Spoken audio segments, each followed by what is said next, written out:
अस्सलाम वालेकुम नाजरीन। आज हम एक नई आइटम के साथ आए हैं आपकी खिदमत में। तो ये आइटम है जो पिछले कई अरसे से चल रही है मार्केट में। इसको कहते हैं इनक्यूबेटर। हैचिंग के लिए इस्तेमाल होता है ये। और ये इनक्यूबेटर हमने बॉडी बनवाई थी। इस इनक्यूबेटर से हम पहले एक दो दफ़ा बच्चे निकलवा चुके हैं और अब इसमें मैंने अमेंडमेंट की है। और अब इस अमेंडमेंट को मैं आपको दिखाना चाह रहा हूँ कि क्या अमेंडमेंट मैं करना चाह रहा हूँ इसके अंदर। और आज इसकी वायरिंग डायग्राम और अमेंडमेंट और इसकी और बहुत सारी चीज़ें जो लोगों को नहीं मालूम। लोग सिर्फ इनक्यूबेटर ले आते हैं और जिस तरह से दुकानदार बताते हैं वो रख देते हैं, लेकिन उसके अंदर बारीकियाँ नहीं मालूम उनको, जो मालूम होनी चाहिए। जो इसके साथ साथ मसाइल पैदा होते हैं उनके बारे में मालूम होना चाहिए। और ये इनक्यूबेटर पहले मैं इस्तेमाल कर चुका हूँ, ये ख़ुद मैंने बनाया था।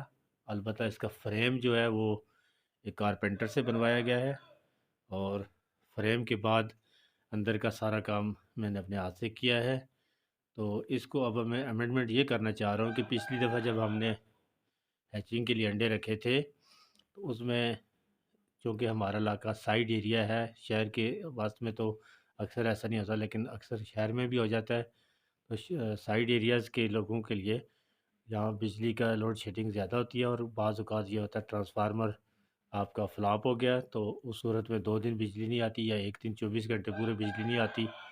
तो ऐसी कंडीशन में आप अपने अंडों को कैसे बचा सकते हैं? ये उसमें उस वक़्त ये ऑप्शन मौजूद नहीं था, लेकिन अब मैंने इसमें अमेंडमेंट की है और अब मैं इसको लालटेन के साथ ये ऑप्शन रख रहा हूँ। अब हमारा in case of failure electricity हमारा मुतबादल लालटेन होगी, जो ओल्ड इज़ गोल्ड।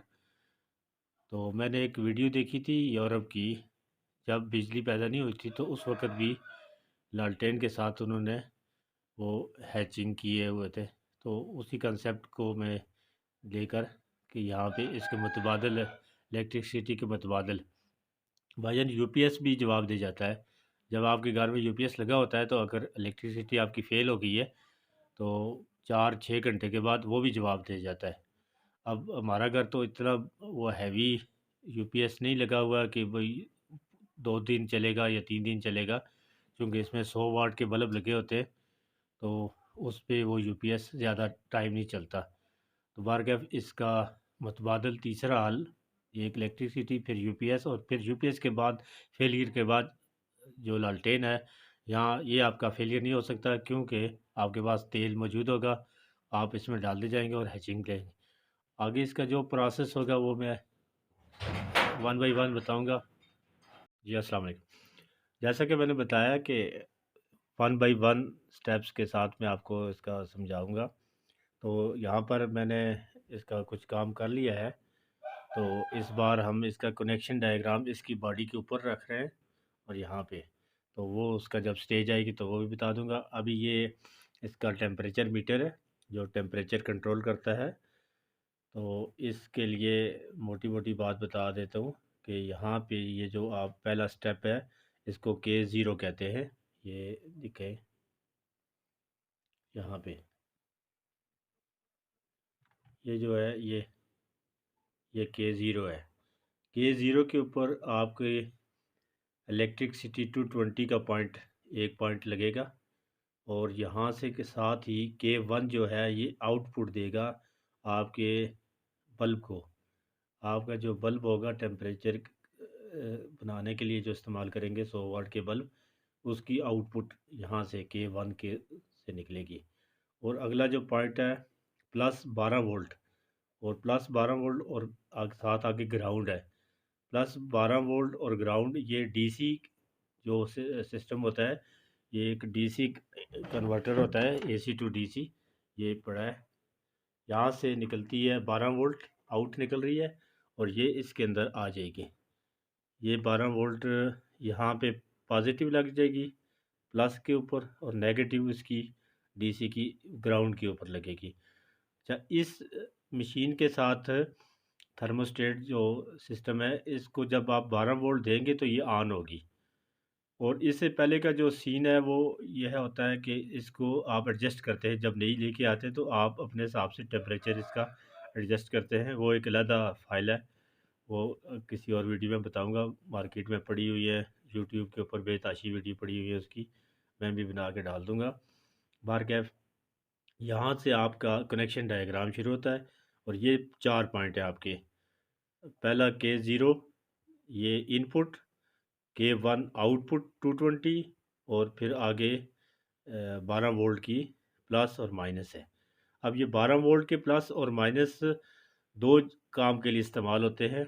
एक तो आप जब आप एग्ज़ास्ट उसका जो आप अंदर फ़ैन लगाते हैं, वो अगर आपके पास 12 वोल्ट वाला फ़ैन है तो आप इसकी आउटपुट उसको भी देंगे, 12 वोल्ट वाले फ़ैन को भी। और अगर आपके पास 12 वोल्ट का नहीं है, 220 का फ़ैन है, तो वो फिर आप उसको 220 से देंगे। ये दूसरा काम ये इसको ऑन करने के लिए होती है, 12 वोल्ट सिस्टम को ये ऑन करता है 12 वोल्ट। अच्छा, अब नेक्स्ट अगली वीडियो में मैं आपको इसकी और चीज़ें बताऊंगा।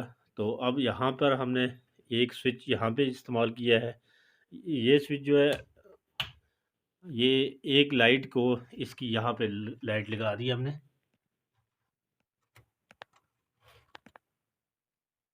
ये वाली लाइट लगी, ये गोल राउंड। ये लाइट लगाने का बुनियादी मतलब है कि आपके सिस्टम से पहले ये ऑन होनी चाहिए, इसके अंदर रोशनी चल रही हो। तो सिस्टम बेशक ऑटोमेटिक करता रहे, लेकिन रोशनी इसमें मौजूद रहनी चाहिए, ये उसके लिए लाइट लगाई है। और इसके अलावा हमने यहाँ पर दो स्विच लगाए, एक ये और एक ये। और इस स्विच का बुनियादी मतलब यह है कि आपका फ़ैन, 12 वोल्ट का जो फ़ैन है उसको कंट्रोल करेगा, ऑन ऑफ करेगा। उसको बाज़ कंडीशन में उसको ऑफ़ करने की भी ज़रूरत पड़ जाती है, इसलिए एक ऑप्शन रख रख दिया है, तो बेहतरी के लिए। और उसके ऊपर जो दूसरा स्विच है, ये स्विच हमने इस मकसद के लिए इस्तेमाल की कि यहाँ पे हमने दो बल्ब इस्तेमाल करने हैं। एक ये यहाँ पे है, ये बल्ब है, और दूसरा ये है। अब हम यहाँ पे चूँकि 200 वाट 100 वाट के दो बल्ब इस्तेमाल करेंगे, तो जब हमारी बिजली चली जाती है तो उस सूरत में हम एक बल्ब को ऑफ़ कर देते हैं, ताकि आपका यूपीएस ज़्यादा टाइम चल सके। और उसके लिए एक बल्ब को ऑफ़ कर देते हैं, और जब लाइट वापस आ जाती है तो फिर दूसरा बल्ब भी दोबारा ऑन कर देते हैं। इससे आपका यूपीएस, आपका टेम्परेचर इतना भी नहीं गिरेगा, और टेम्परेचर तो बन ही जाएगा, वो थर्मोस्टेट काम करती रहेगी, लेकिन यूपीएस को देर तक चलाने के लिए ये ऐसा इस रखा गया है। इसके बाद नेक्स्ट प्रोसेस ये होगा कि जब हम ऊपर वाले कनेक्शन कर लेंगे, उसके बाद फिर हम इसकी दीवारों के ऊपर एलुमिनियम फॉयल लगाएंगे। एलुमिनियम फॉयल से ये फ़ायदा होगा कि आपका टेम्परेचर कम से कम ज़ाया होगा और टेम्परेचर मेंटेन रहेगा। और एलुमिनियम फॉयल पानी जब हम नीचे रखते हैं तो पानी एवेपरेट जब होता है तो वो आपकी डायरेक्ट लकड़ के साथ, डायरेक्ट बॉडी के साथ नहीं लगता, वरना वो आहिस्ता आहिस्ता बॉडी इसकी ख़राब होती रहती है इनक्यूबेटर की। इसलिए एलुमिनियम फॉयल के दो फ़ायदे हैं, एक तो आपका टेम्परेचर मेंटेन रखेगा, और दूसरा आपकी लकड़ की बॉडी को भी मॉइस्चराइज से ख़राब नहीं होगा। तो नेक्स्ट अगली आपको बताते हैं। अब जब डायग्राम कर लेने के बाद फिर आपको स्टेज बताएंगे। अस्सलाम वालेकुम। अच्छा, अब यहाँ पे इनक्यूबेटर के कनेक्शन मुकम्मल हो चुके हैं। आप इसका एक फ्रंट पोज देखें, और इसके बाद फिर मैं आपको इसकी बाकी तफसील बताता हूँ। यहाँ पे हमने ये लालटेन को इस्तेमाल किया है, और ये देखिए नीचे यहाँ ये बर्तन है। हम बाद में जब इसको इस्तेमाल करेंगे तो लालटेन को पानी वाले बर्तन से ऊपर उठा के रखेंगे। तो यहाँ पे ये लालटेन, और उसके बाद ये इसका टेम्परेचर सेटिंग करने वाला थर्मल बल्ब होता है। और उसके बाद यहाँ पर अंदर आप देखिए, ये पीछे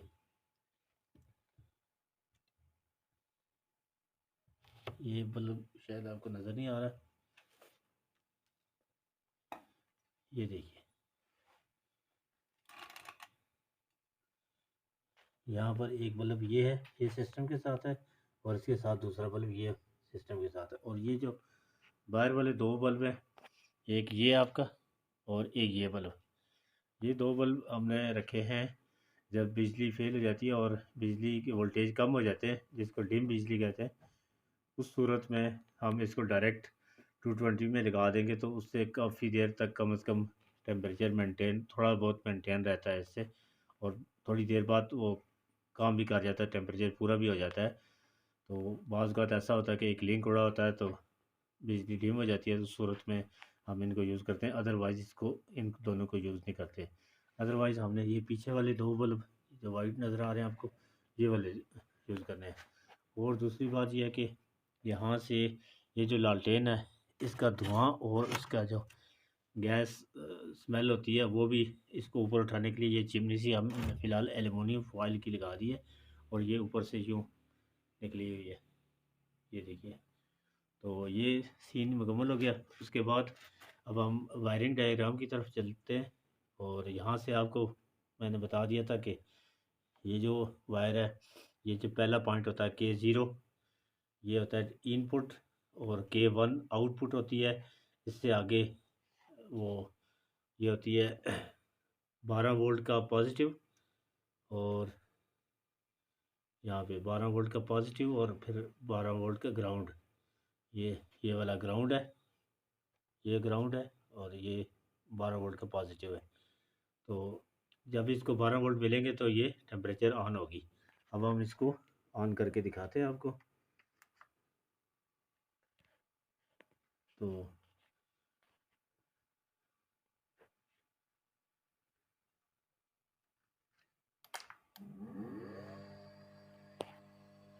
ये ऑन हो चुके हैं अंदर वाले बल्ब, और अब हम इसके आगे दरवाज़ा लेके इसका दरवाज़ा लगा देंगे। पकड़ो ज़रा, दिखाओ, लगा के रखो दरवाजे की तरफ।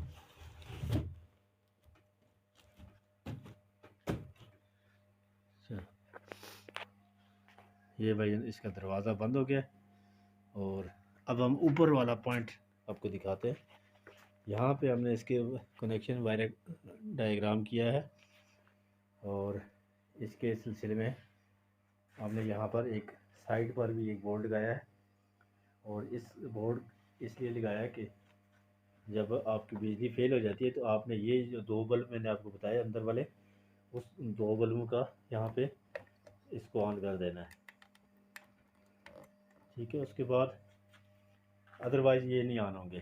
तो अब हम इसकी वायरिंग डायग्राम बता देते हैं आपको। ये नीचे से यहाँ से एक ये वाली मेन जा रही है नीचे थर्मोस्टेट को, और उसके बाद दूसरी थर्मोस्टेट से ये आउट ये निकल रही है, और ये यहाँ पे होल्डर को मिल गई, और होल्डर ही से दूसरे होल्डर को इधर इस होल्डर को मिल गई। और इसके बाद न्यूट्रल तार है, और न्यूट्रल जो है वो दूसरे होल्डर को, और फिर यहाँ पे इस होल्डर को एक ही न्यूट्रल सीरीज़ में मिल गई है। और इसके बाद हमने ये किया,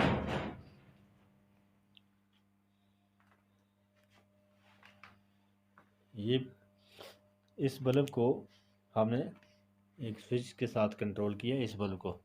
जैसे कि मैंने शुरू में बताया था कि हमने दो बल्ब इसमें इस्तेमाल किए सिस्टम के साथ। एक बल्ब को हमने यहाँ पे स्विच रख दिया, ये ऑफ हो जाता है और यहाँ पे ऑन हो जाता है। ये इसलिए कि बात कर यूपीएस के लिए एक बल्ब इस्तेमाल करना है हमने, दो नहीं करने। और उसके बाद ये इसका 12 वोल्ट है, और यहाँ से 12 वोल्ट इन जा रहा है, ये यहाँ से पॉजिटिव नेगेटिव 12 वोल्ट का इन जा रहा है, और 12 वोल्ट को हमने 220 सप्लाई से दिया है, और ये इन जाके तो उसको ऑन करता है। वही 12 वोल्ट आगे फ़ैन के लिए भी चला जाएगा अगर आपने 12 वोल्ट का फ़ैन इस्तेमाल करना है। मैंने इस वक्त इसमें 220 का फ़ैन इस्तेमाल किया है, तो यहाँ पर मैंने एक पॉइंट 220 के फ़ैन के लिए यहाँ डायरेक्ट आउट से दिया है, जहाँ थर्मोस्टेट का आउट आ रहा है वहाँ से उसको पॉइंट दिया है, ठीक है। तो मुझे उम्मीद है कि आपको ये वीडियो पसंद आएगी, और आपको इस तरह के कोई भी इनक्यूबेटर चाहिए या उसकी इन्फॉर्मेशन चाहिए तो मेरा लिंक में मेरा नंबर दिया हुआ है, तो आप उसको कॉल कर सकते हैं मुझे। और इंशाल्लाह उम्मीद है कि वीडियो पसंद आएगी और आप इसको सब्सक्राइब भी करेंगे। अल्लाह हाफिज़। तो जी अस्सलाम वालेकुम। तो यहाँ पर एक चीज़ हमने और ऐड की है, और वो ये ऐड की है कि ये जो आप टेम्परेचर मीटर और ह्यूमिडिटी चेक करने वाला आला है, वो देख रहे हैं सामने। इस वक्त 85% है और टेम्परेचर 21.1 हो गया अभी। तो यहाँ ये भी आपको मदद कर सकता है टेम्परेचर को एडजस्ट करने में और चेक करते करते रहने में। तो यहाँ पर ह्यूमिडिटी जो है वो सर्दियों में बहुत ज़्यादा हो जाती है, और उसके लिए हल ये होता है कि पानी की मकदार कम रखते होते हैं, बहुत कम पानी रखते हैं ताकि ह्यूमिडिटी नॉर्मल रहे। अब कितनी होनी चाहिए मैं बताता हूँ। और गर्मियों में चूँकि ह्यूमिडिटी कम हो जाती है, उसको बढ़ाने के लिए फिर पानी का इस्तेमाल ज़्यादा करते हैं। तो ये राउंड अबाउट पहले 10 से 15 दिन तक ह्यूमिडिटी 55 से 60% 65% तक अच्छी ठीक है, नॉर्मल ह्यूमिडिटी होनी चाहिए। पहले 12 दिन 14 दिन तक आपकी इतनी ह्यूमिडिटी रहनी चाहिए। आखिरी 6 और 8 दिन के लिए या 9 दिन के लिए आपकी ह्यूमिडिटी 75% से लेके 85% तक होनी चाहिए, ताकि बच्चे आराम से निकल सके और अंडे का छिलका नरम हो सके। तो ये ह्यूमिडिटी यही वीडियोस में दिखाई जाती है और किताबों में यही लिखी है। तो बरकैफ ये आपका यहाँ पे मुकम्मल हो जाता है। तो इसके साथ ही आप हमें इजाज़त दें और आप हमारा चैनल सब्सक्राइब करें, और आपका बहुत बहुत शुक्रिया।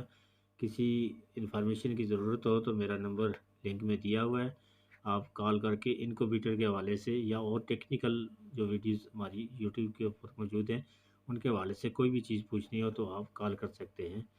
शुक्रिया। अल्लाह हाफिज़।